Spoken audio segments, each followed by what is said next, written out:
Você sabe a diferença entre o catolicismo, o protestantismo e a religião espírita? Bom, segundo o último censo, no Brasil há cerca de 120 milhões de católicos, 42 milhões de evangélicos e 4 milhões de espíritas.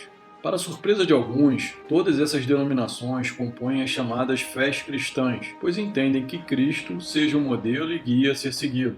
Com enormes convergências, mas interpretações diferentes sobre alguns conceitos fundamentais, esse vídeo lhe trará exatamente essa explicação, as diferenças e semelhanças entre o kardecismo, o catolicismo e o protestantismo, mais conhecido aqui no Brasil como evangélicos.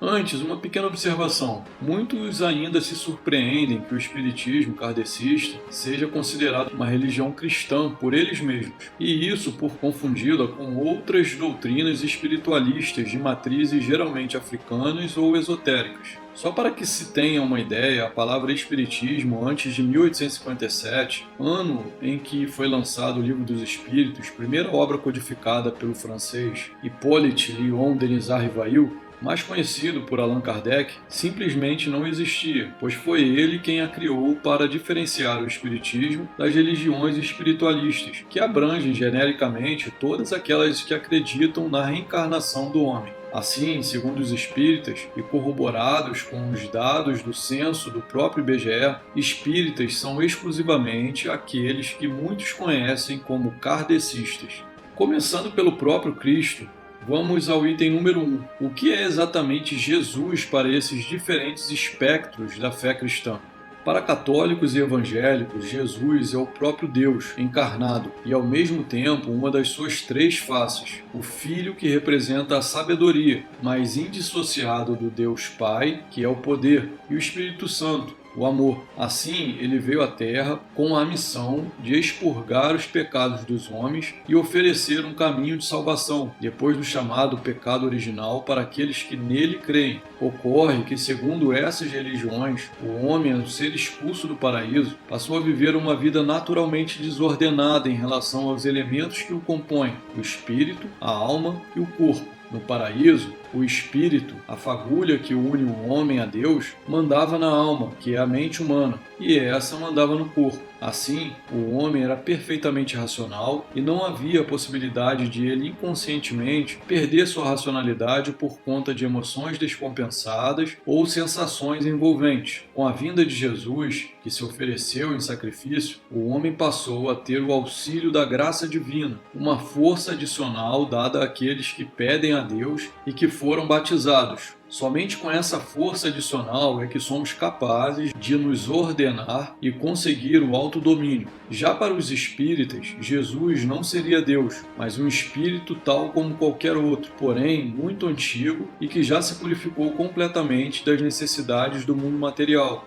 Enquanto espírito puro e devido à sua estatura de desenvolvimento moral, ele foi ordenado por Deus como governador deste mundo e, portanto, responsável por todos os seus habitantes encarnados e desencarnados, já que para o espiritismo há um mundo espiritual, onde ficam todos aqueles que morreram e que ainda não reencarnaram aqui na Terra, em um ciclo rumo à perfeição. Sua vinda à Terra para o Espiritismo foi também para nos salvar, porém por meio da sua mensagem moral centrada no amor, a Boa Nova, ou o Evangelho, que elevou a condição espiritual da humanidade e, portanto, fez com que ela se salvasse de si mesma, ao estabelecer outros parâmetros de relacionamentos sociais baseados na caridade. 2. Diferenças de compreensão sobre Maria, mãe de Jesus, para católicos, protestantes e espíritas. Para católicos, Maria seria a única exceção dos seres que naturalmente ficaram desordenados depois da expulsão do paraíso. Portanto, ela seria naturalmente a encarnação de duas virtudes, a humildade e a fé,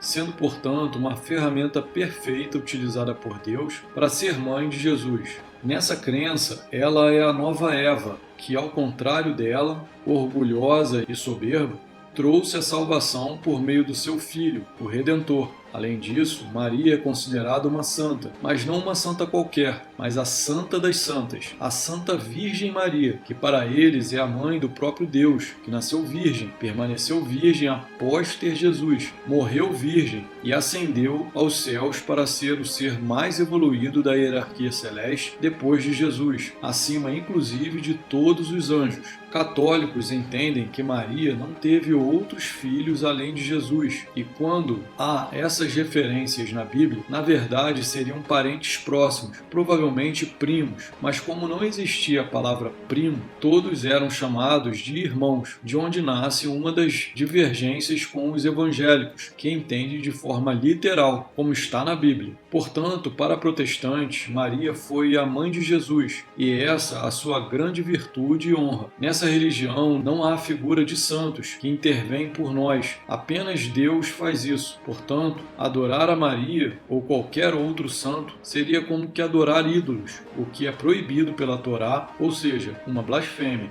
Já para espíritas, Maria é um espírito de grande envergadura moral, um dos mais altos e provavelmente também puro, mas menos evoluído que Jesus. Enxerga-se Maria com uma posição muito especial, mas menor que a visão católica. Ela guarda, para os espíritas, uma posição de referência do que é ser mãe espiritual de toda a humanidade, portanto, pronta a auxiliar os angustiados e um caminho para se obter a misericórdia divina frente aos problemas da vida. 3. Gênesis católica protestante versus Gênesis espírita. A Gênesis é a criação de tudo o que existe por Deus, ou o chamado criacionismo, que se contrapõe ao evolucionismo de Darwin. Para católicos e evangélicos, a Gênesis é o que consta no primeiro livro da Bíblia, onde está escrito que Deus criou tudo em 6 dias e no 7º descansou. Os espíritas também acreditam que tudo foi criado por Deus, que há uma inteligência em tudo, pois há ordem e finalidades para cada ente criado. Mas ao contrário da fé católica e evangélica, eles entendem que a história bíblica é carregada de símbolos. Os 6 dias são, na verdade, 6 eras de evoluções. O céu e a terra são o mundo espiritual e o mundo material. Adão e Eva não são pessoas específicas, mas a representação de um grupo de seres humanos que não atingiram o estado de evolução compatível com o do restante da humanidade, que habitavam um planeta mais evoluído e antigo que a Terra, e tiveram de ser expulsos dele para habitarem o nosso planeta, mais novo e atrasado, onde prosseguiram um processo de evolução moral e intelectual deles e estão ajudando outros espíritos mais novos e menos evoluídos aqui encarnados no processo de evolução deles. 4. A escatologia dos homens. A escatologia é a parte da religião que trata do destino do homem após sua morte. Para católicos e evangélicos, esses destinos são os mesmos, mesmo entendendo que, de formas diferentes, os homens serão julgados e levados ao inferno, ao purgatório e ao paraíso após o julgamento final, o que será objeto do nosso próximo tópico. Mas voltando para a escatologia católica e evangélica, com a morte, para eles, há o entendimento que um ciclo é fechado e estaremos diante da verdade do que realmente somos, sem qualquer possibilidade de retificação ou mudanças. Assim, seremos julgados não mais pelas leis dos homens e seus critérios, mas pelas leis divinas, que enxergam no amor o peso a ser medido por meio dos nossos atos, omissões e intenções. Se somos pessoas egoístas e más, nossos atos, omissões e intenções expressarão uma incapacidade para amar o semelhante e, portanto, iremos para o inferno, lugar onde ficaremos eternamente afastados de Deus, que é o puro amor, e isso será consequência direta do exercício do nosso livre-arbítrio, portanto, nossa inteira culpa. Se formos pessoas medianas, que têm a capacidade de amar, mas têm vários defeitos que denotam impurezas espirituais, iremos para o purgatório, lugar onde nos purificaremos para que finalmente possamos estar em condições de ir à presença do próprio Deus, a eterna glória e verdadeiro paraíso, onde estarão também os que forem julgados bons e justos. Na visão espírita, todos nós iremos para junto de Deus, e o que nos diferencia uns dos outros é o tempo que levaremos para isso. No exercício do nosso livre-arbítrio, todos os homens tenderiam à perfeição, e isso ocorreria em duas fases. Uma em que precisaríamos reencarnar em mundos materiais, compatíveis com a evolução de cada um, e evoluiríamos até um ponto em que não mais necessitaríamos de experiências materiais. A Terra seria um entre muitos desses mundos. A segunda fase aconteceria em mundos imateriais, celestiais, onde os espíritos já purificados moralmente e evoluídos intelectualmente estariam em contato contínuo com o próprio Deus e em plena felicidade. O paraíso espírita, portanto, é uma consequência da perfeição espiritual, onde não sofreríamos as consequências ruins das nossas ações, pois essas, a partir de determinado ponto, seriam somente boas e justas, consequência natural e direta da nossa evolução moral e intelectual ao decorrer de várias reencarnações. Isso ocorreria, portanto, ao longo de várias vidas e em uma trajetória evolutiva, habitando diferentes mundos em todo o universo. Os mundos primitivos, de provas e expiações, de regeneração, felizes e celestiais, compatível com o estado evolutivo de cada um no momento em que os habita. 5. Justiça católica, protestante e espírita. Indo propriamente para o tema justiça, ela é vista de formas diferentes para católicos, protestantes e espíritas. Para católicos, fora da igreja não há salvação possível. É necessário que o homem se converta ao catolicismo, reconheça Deus como seu Senhor e leve uma vida cristã. O fundamento disso é que justiça para essa religião é dar a cada um aquilo que lhe cabe. E como devemos tudo a Deus, que nos criou por amor, devemos amá-lo, adorá-lo e respeitar a Ele e as suas criaturas de forma incondicional. Mas como Jesus disse, eu sou o caminho, a verdade e a vida, ninguém vai ao Pai senão por mim, e a igreja é sua esposa e continuação da sua obra na terra, por meio dos seus apóstolos, ela se tornou a representante de Cristo neste mundo. Por isso é que ela é considerada santa, a Santa Igreja Católica, e deve ser respeitada mais que a própria Bíblia. Bom, essa seria a justiça entre Criador e criatura, mas há uma segunda justiça a ser buscada, entre as criaturas, ou seja, um relacionamento entre os próprios homens entre si. E nessa dimensão, devemos sempre tratar o outro com dignidade e bondade, fazendo para os outros aquilo que gostaríamos que nos fizessem, e isso para qualquer um, independente de tudo. O que lembra a deusa Têmis, símbolo da justiça, que tem uma venda nos olhos e, portanto, basta ser uma criatura de Deus que deve ser respeitada por si só. Não importa quais características ela tem. O que ocorre em caso dos constantes erros na observação desses princípios e leis cristãs estabelecidos no Decálogo Mosaico?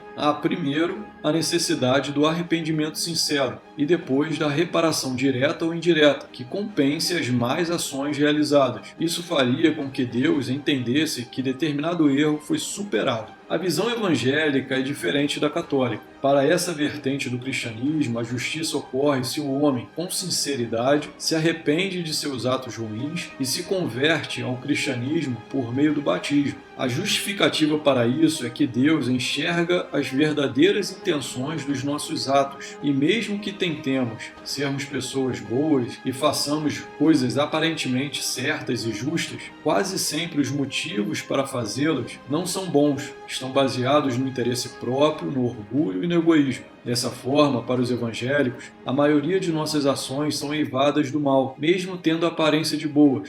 Agimos para não ficarmos com a consciência pesada, para ganhar uma boa reputação ou mesmo por medo de não sermos salvos, e isso torna impossível a nossa absolvição por Deus. Ela é dada, portanto, por pura misericórdia àqueles que são sinceros, arrependidos e se submetem livremente à autoridade dele, por meio do batismo. Por essa visão, mesmo os milhares de erros de uma pessoa que dedicou toda a sua vida ao mal será completamente perdoada se houver arrependimento e a conversão antes da morte, e isso fará emergir um novo homem, agora redimido. Já no Espiritismo, não existe a cerimônia do batismo, tampouco ele é um requisito para a conversão ao cristianismo. Na verdade, nem seria necessário ser cristão para que houvesse uma salvação ou condenação, pois no Espiritismo não há esses dois conceitos, mas tão somente lei de ação e reação, causa e efeito, onde todo ser humano é livre para plantar o que quiser, mas obrigado a colher o que plantou. Tudo no Espiritismo se refere às ações, às omissões e às intenções das pessoas. A religião, qualquer que seja ela, é uma ferramenta que ajudará na reforma íntima do indivíduo e dará consciência a ele dessa realidade metafísica que existe, facilitando, portanto, o direcionamento certo do uso do seu livre-arbítrio. A justiça no Espiritismo começa com a igualdade de condições dos espíritos, que todos, sem exceção, nascem simples e ignorantes, mas em tempos distintos, e daí as diferenças evolutivas entre as pessoas. Todas serão submetidas às mesmas leis amorosas,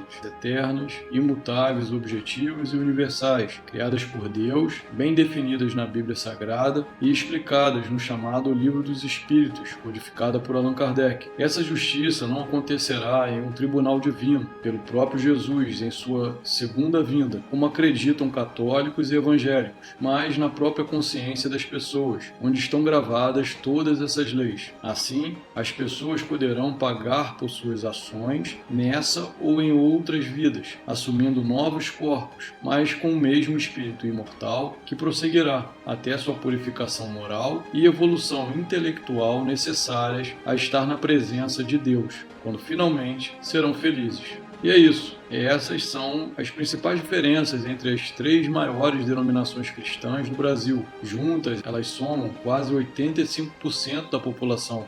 Gostaram? Comente aqui qual você entende ser a que mais te atrai. Deixe um like, compartilhe e se inscreva nas Trilhas do Conhecimento, o canal que te explica o mundo.